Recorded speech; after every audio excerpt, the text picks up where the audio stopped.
Welcome everyone to the newest video series on the SnowDrift channel that I like to call The Little Things. The Little Things is a video series that I'm going to start doing with you guys, and it's going to be about doing modifications to your car or your motorcycle that you would normally do when you first start working on them. I wanted to start doing this video series because I wanted to bring myself back to when I was 15, 16 years old, and I want to try and do cheap modifications that give you good performance to your bike or your car. This is the first official episode of the Little Things video series, and I could not be more excited to start this journey with you guys.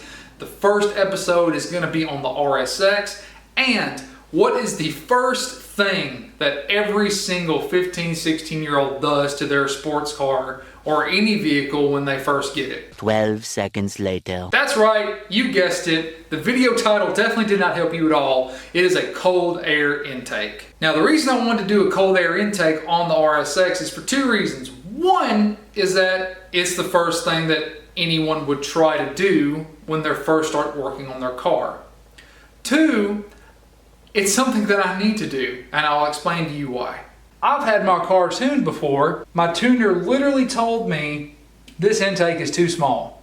So I thought that it would be a perfect opportunity for me to show you how to install one and also the performance benefits that you get from it. The only unfortunate thing about me doing this and showing you guys how to do it is that my car is already equipped with a cold air intake.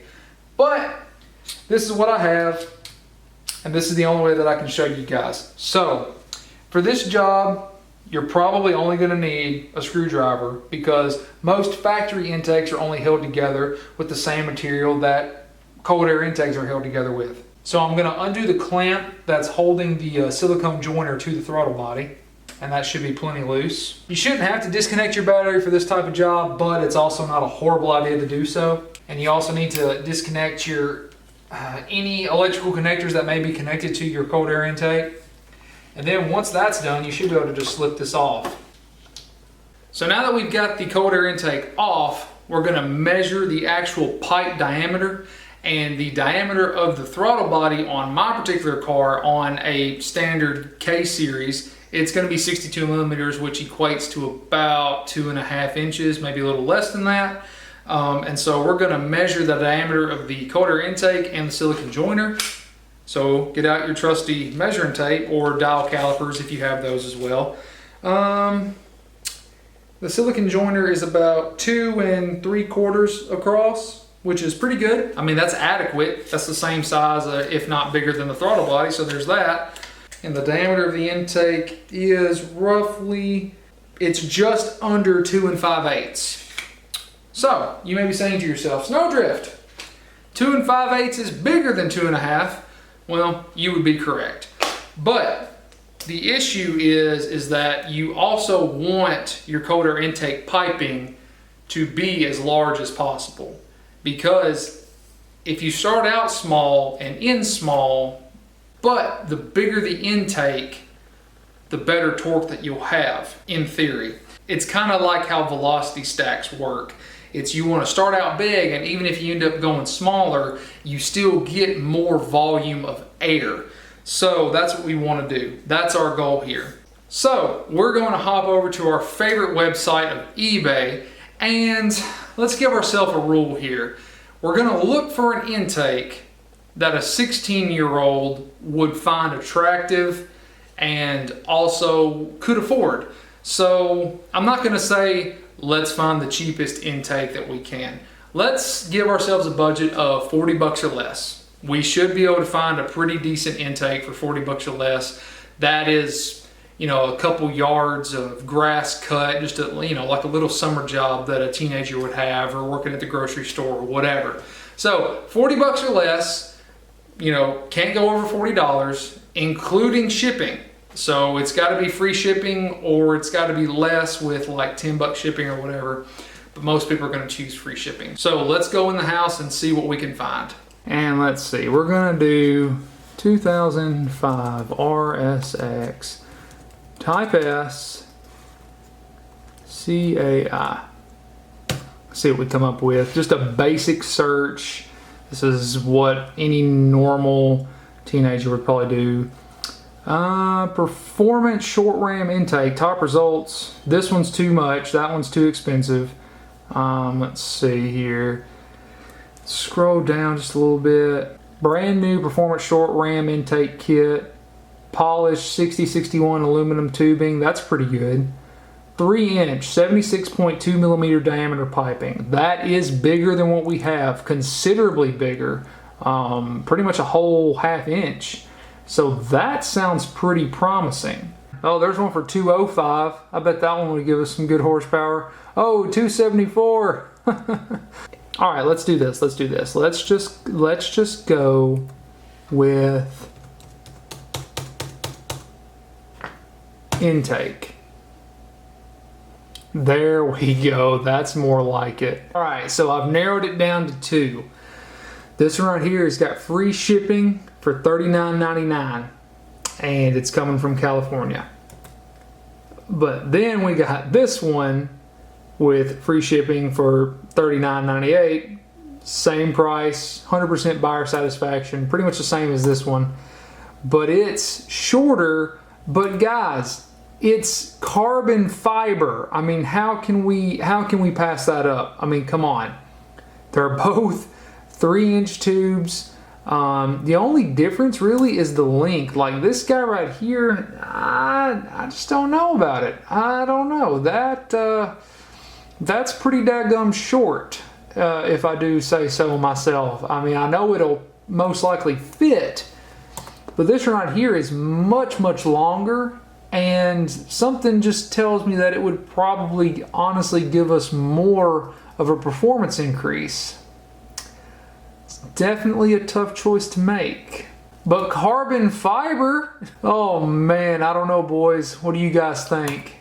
All right, so I ordered one, and I'm gonna let you guys try and guess which one I ordered. So go ahead and post down in the comments below which one you think I ordered. Did I order the short carbon fiber or the long chrome one that kind of looks like this one, but larger? They're both much larger in diameter, and so I'm going to, for you guys it'll be instantaneous, but for me I'm gonna have to wait about a week for it to come in. But when it gets in, we're going to continue this video. So the intake will appear in my hands in 3, 2.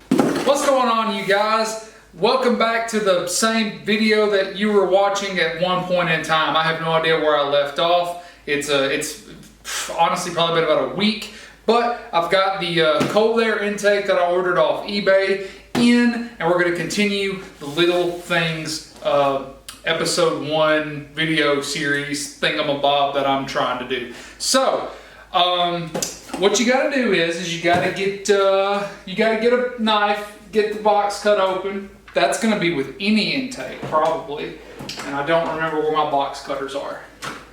There they is. Actually, I don't know where my box cutter is, but I've got a razor blade, and that's good enough for me. So if you guys can guess, or if you guessed which one I ordered, I think it was like a silver one and then the carbon fiber one. So if you guys guessed without skipping ahead in the video which one it was, congratulations. You guys win a special prize, and that is a digital high five from me. Boop. All right, good. I'm glad you high-fived it. But for those of you that tried to guess anyway, here's a fist. Boop, there you go. So, let's see which one I ordered. Because I've been to El Paso, Texas, and inside of New Mexico, and 1,000 other things here and there ever since I ordered this thing. So I'm not even 100% sure which one I did order. I'm guessing that this is the air filter. To get your car to make more horsepower, you've got to buy like a top-of-the-line, really expensive cold air intake. So, moment of truth. Bum-ba-da-bum! We got the, well, if you can see it, we got the silver one, or the chrome one, whatever. I'm not a huge fan of chrome, but that's the one that we went with. And honestly, it doesn't look half bad. Really good companies for cold air intakes for pretty much any car is K&N. Everyone knows K&N. They make filters for a lot of stuff. You know what? They even make oil filters for motorcycles, and those are the kind that I like to use for specific reasons. But anyway, so those like with really high horsepower cars like Corvettes and Mustangs and Camaros and diesel trucks, they do make horsepower. And a lot of those may have forced induction, whether it be a supercharger or a turbocharger. And so they claim and do make good horsepower numbers and a little bit of torque at the bottom end. A good intake, or I'd say the best intake for Hondas with K-Series engines in them would be InGen.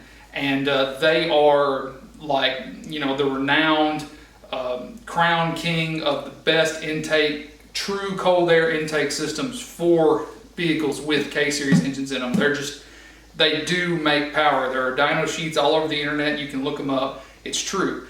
But something like this, like I said, probably won't get me anything more than maybe some horsepower gains based on what I currently have, and more than likely some more noise. An aftermarket cold air intake, as basic as the one that we have here, it's going to make the car probably sound better.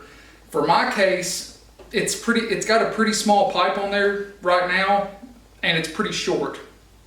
Neither of those are very good. It was probably like a super cheap pipe, or probably a pipe that wasn't even made for this car. It just so happened to fit, and one of the previous owners just threw it on, and I never changed it. If it were up to me, I'd probably have something either super nice or the stock intake system onto the car. So there's that, because I've got an RBC intake manifold, which is a much better manifold than the factory PRC, I think is what it's called. It's been a while since I've looked up that kind of stuff. But anyway, what else we got in the box? We got a bunch of hoses and a silicone joiner and all that good stuff. So we were correct in assuming that that other box was the filter. If I said that, pretty sure I did. But I'm not going to be using that, because honestly that filter is probably so cheap that it's not even... It's probably, I think the filter that I have on the car was probably just as expensive as this entire intake kit. So let's go ahead and throw this bad boy on and get it situated. But before we do all that, we're going to do a noise test and see if there's an audible difference between the shorty intake that's a small diameter tube and this one. So let's check that out real quick. All right, so we're going to turn the car on real quick. I'm going to pop the hood so that way the noise is as good as we can get it,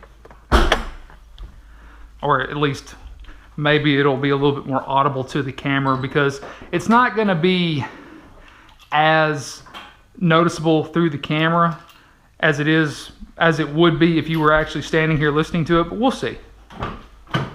And yes, the car is warmed up.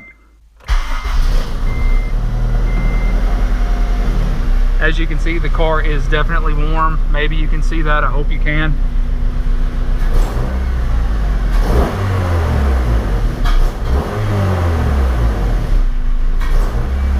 You can hear it sucking in pretty good right there.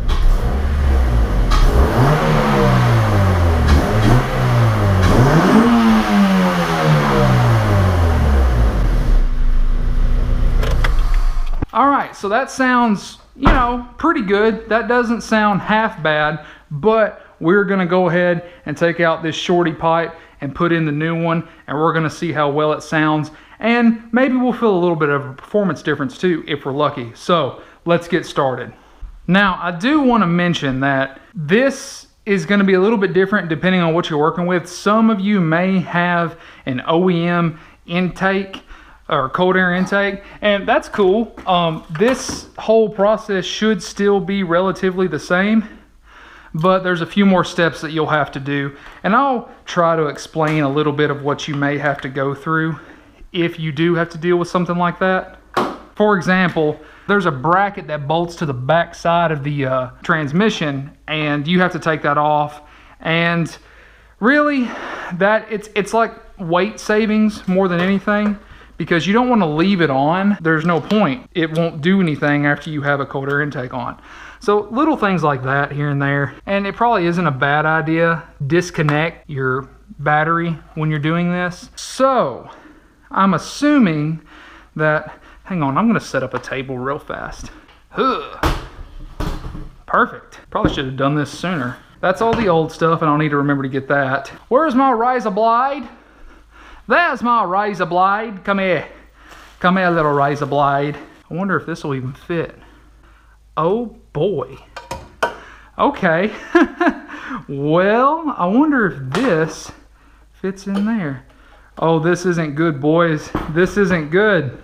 All right, so I may be running to get a silicone joiner unless there's one on this. Let's see if I can pull this thing out.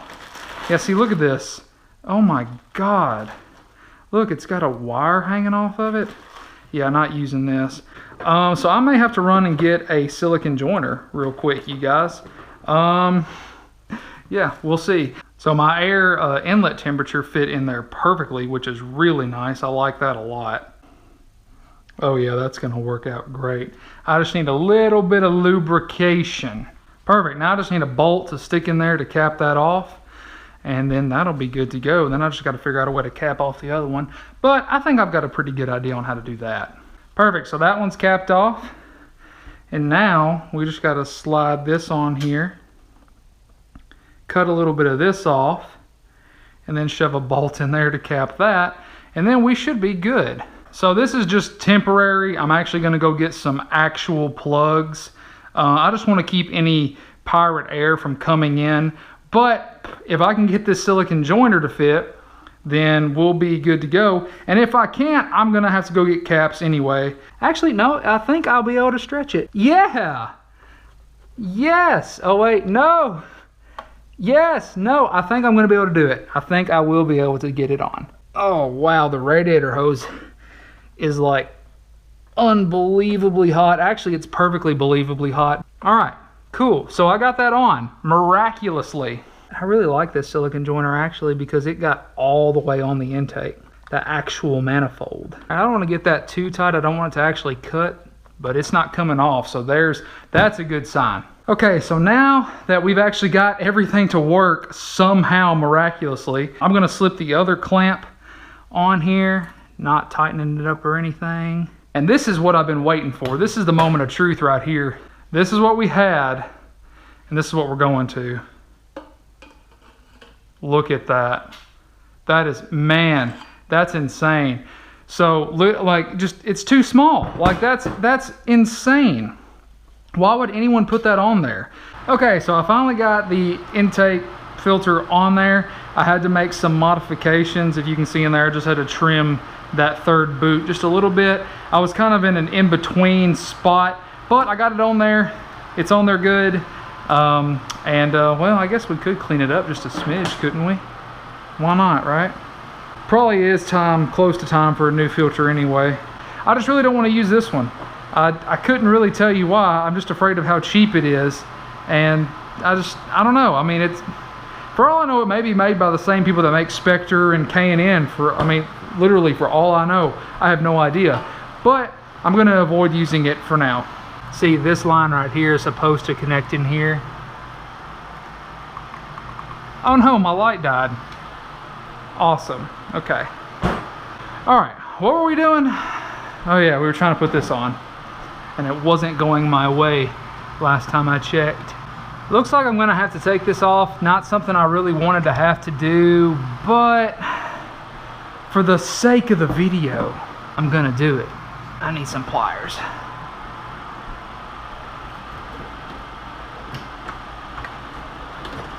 Just like these. There we go. This thing seems to have caught a lot of stuff. That's pretty sweet. But at least now I don't have to block this thing off. Now let's see how she fits now. All right, so now that I've got the silicone on there, I'm gonna go ahead and tighten this section down to keep it where I want it. I'm gonna have to do some adjusting here and there, but it looks like it's all gonna come together pretty nicely, considering the fact that this was one of the cheapest cold air intakes I could find. I need to take this clamp off. I'm gonna put this one on, and hopefully it'll make it a tighter fit. It should. Oh yeah, that's gonna work out really well actually. All right, that's on there. So now the last task is just to get it on the throttle body. There we are. And you don't have to do it too tight because once the silicone makes the seal, you're good. All right, so that's it. It's completely installed. It's not really, it's making some contact here and there, but really it's not too bad for the fact that it was a really cheap cold air intake. Okay, so now that that's installed, really the only thing we got to do is connect our inlet air temperature sensor. All right, so now let's start her up and see what she sounds like.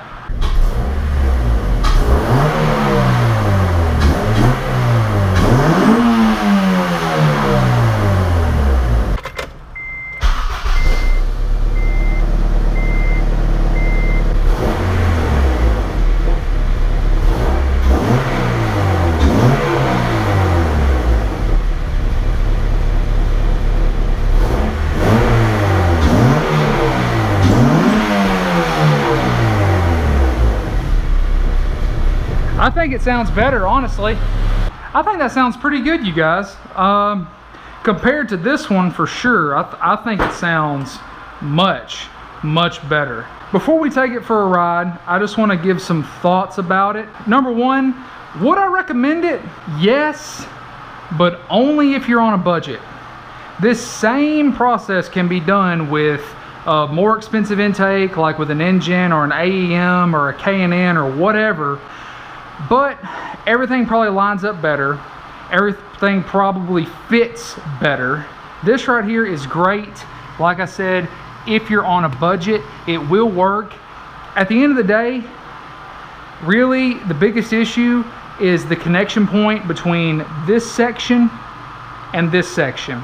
All right, so real quick, you guys, I wanted to explain something real fast. So if you have an RBC intake on your RSX, this cold air intake may not be as easy to get on as it normally would if you had the stock PRC intake manifold. I just wanted to throw that information in here because it dawned on me while I was having so much trouble getting, you know, this and this to line up, and it's kind of cockeyed right there a little bit.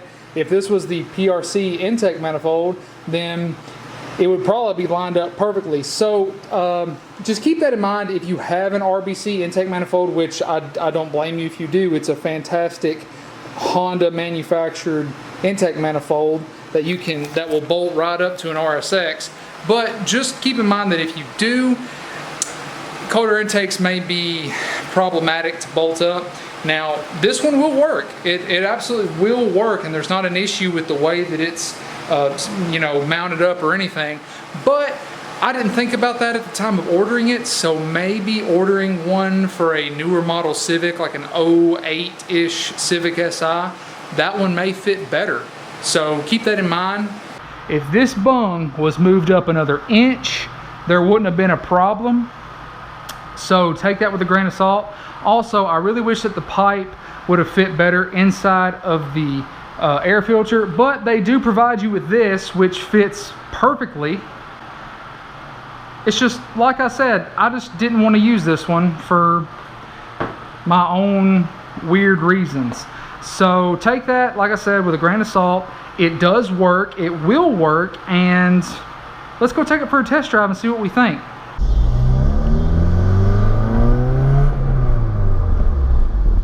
Well, I feel like the response is a little bit better, if I'm being completely honest.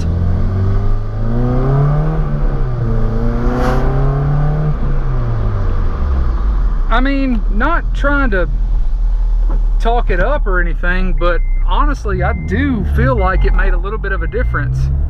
It may just feel more responsive because I'm driving in socks, who knows. I do feel like it's picked up a little bit down low. I'm not kidding though, I'm really not. It may just be me, saying the placebo effect of it or whatever, but it really does sound pretty good. I'm gonna roll the window down, see what it sounds like from a takeoff.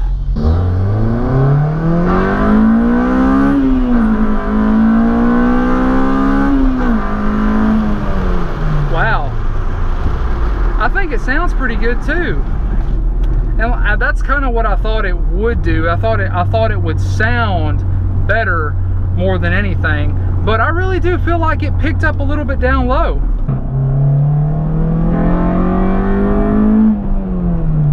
I like it. I really do like it. For 40 bucks or so, that's really not bad. Now, is it as good as an engine or a K&N or an AM? Probably not. Also, the engine, or I'm sure you can get in an AM too, but the engine is a true cold air intake. It actually routes down under the battery to the front bumper, but it is setting a little bit lower in the engine bay compared to my other one where it was really short and it was sitting up top where everything is really hot because heat rises, you know. I may be completely wrong about all of that, but I really think that it feels a little bit spunkier. Nothing crazy, but a little bit spunkier.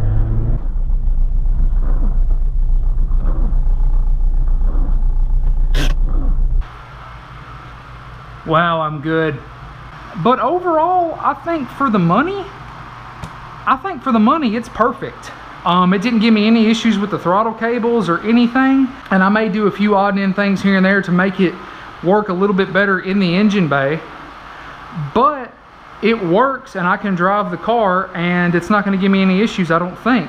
So yeah, there you go, you guys. All right, you guys, so that was the first ever episode of The Little Things. I really hope you guys enjoyed it. I enjoyed making it. It really did bring me back to when I was, you know, 15, 16 years old, starting out, you know, messing with cars and stuff. So that's what I want this to be about, you guys. I want to just take a step back in time and just enjoy the little things that make modding a car fun. So I really hope you guys enjoyed it, truly. And if you liked it and if it helped you, smash that like button, give me a big thumbs up. Remember to share it with your friends, your family, and your dog. And if you haven't subscribed to the channel already, please consider doing so. I thank you all so much from the bottom of my heart, and I hope you all have a great day, and I'll see you in the next video.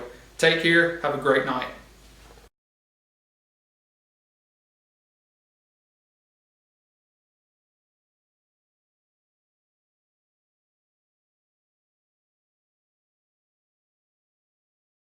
The little,